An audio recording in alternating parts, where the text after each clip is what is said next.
పూరి జగన్నాథుడి రథయాత్రలో అపశృతి జరిగింది. భక్తులు ఒక్కసారిగా తోసుకోవడంతో తొక్కిసలాట చోటు చేసుకుంది. ఈ ఘటనలో ఒకరు మృతి చెందగా 100 మందికి పైగా గాయాలయ్యాయి. ఘటనా స్థలానికి చేరుకున్న రెస్క్యూ బృందాలు సహాయక చర్యలు చేపట్టాయి. క్షతగాత్రులను ఆసుపత్రికి తరలించారు.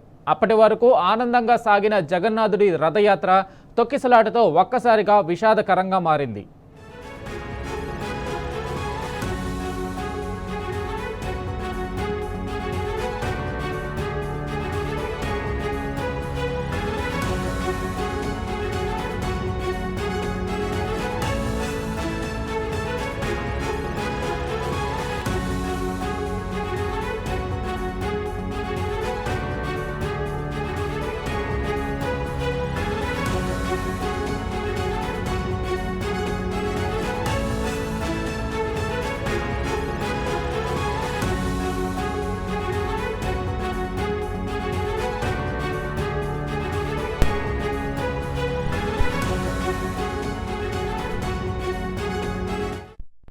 ఇక దీనిపై పూర్తి అప్డేట్ మా ఢిల్లీ ప్రతినిధి సురేష్ అందిస్తారు. సురేష్, చెప్పండి, జగన్నాథ రథయాత్రలో తొక్కిసలాట సంభవించడానికి గల కారణాలేంటి? సహాయక చర్యలు ఎలా కొనసాగుతున్నాయి?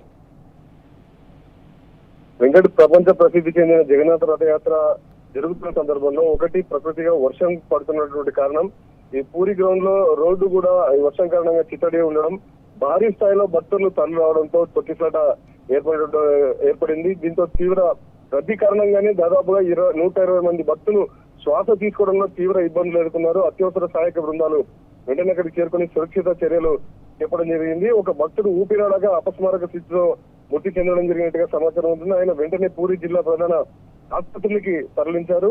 ఈ మరణంపై అధికారులు ఇంకా అధికారికంగా అయితే ధృవీకరణ చేస్తుంది. రెస్క్యూ ఆపరేషన్స్ సంబంధించినటువంటి డిపార్ట్మెంట్ సంఘటనా స్థలానికి చేరుకోవడంతో రద్దీని కంట్రోల్ చేయడం జరిగింది. దీంతో భక్తులు కాస్త ఊపిరి పీల్చుకున్నారు. బాధితులందరికీ కూడా ప్రస్తుతం దాదాపుగా 120 మంది వారికి హాస్పిటల్లో వైద్య సేవలు అందించడం జరుగుతుంది. ఈ ఘటన జరిగిన అనంతరం గ్రౌండ్ రోడ్డుపై కూడా భారీ భద్రతా చర్యలు స్టేట్ గవర్నమెంట్ తీసుకోవడం జరిగింది. అదనపు గుంపులో ఉన్నటువంటి వారిని అందరినీ కూడా నియంత్రణ చేస్తూ పబ్లిక్ ని కాస్త ఫ్రీగా ఉండేలా జాగ్రత్తలు తీసుకోవడం జరిగింది. అత్యవసరంగా ఉన్నటువంటి స్పందన వ్యవస్థను కూడా బలోపేతం చేస్తూ భక్తులకు ఎప్పటికప్పుడు హెచ్చరికలు జారీ చేస్తూ కూడా ఇటువంటి స్టాంపేడ్ జరగకుండా జాగ్రత్తలు తీసుకునేటువంటి ప్రయత్నాలు ప్రస్తుతం కొనసాగుతున్నాయి. లక్షలాది మంది భక్తులు 12వ శతాబ్దంలో ఉన్నటువంటి జగన్నాథ ఆలయంకు, గుండిచా ఆలయం వరకు కూడా రథయాత్ర జరుగుతుంది కాబట్టి వాటిని చూసేందుకు భక్తులు తరలి రావడం జరిగింది. దాని కారణంగానే ఒకవైపు వర్షం, మరోవైపు భారీ స్థాయిలో భక్తులు తరలి రావడం, దాని కారణంగా సంఘటన చోటు చేసుకుంది. అయితే సురేష్, ఘటన తర్వాత జాగ్రత్తలు తీసుకుంటున్నారు. ఘటనకు ముందు జాగ్రత్తలు తీసుకోవడంలో ఏమైనా లోపం ఉందా?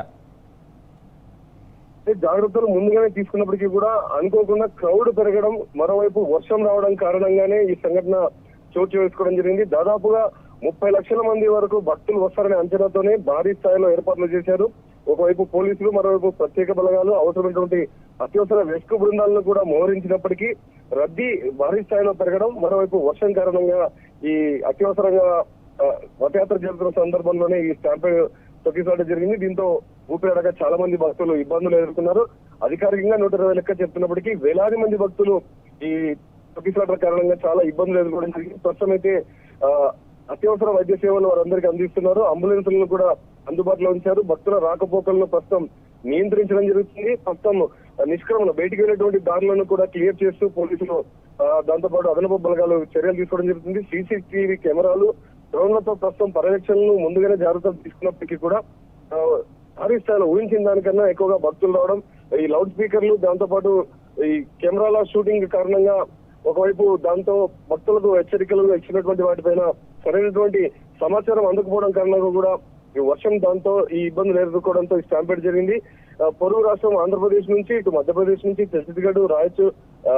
ఛత్తీస్గఢ్, దాంతోపాటు తెలంగాణ, ఈ పరిసర ప్రాంతాలు, ఒరిస్సాకు ఆనుకున్నటువంటి రాష్ట్రాల భక్తులందరూ కూడా అక్కడికి రావడం, దీంతో భక్తుల రద్దీ అధికమవడం కారణంగానే ఈ సంఘటన చోటు చేసుకుంది. Venkat, right Suresh, thank you.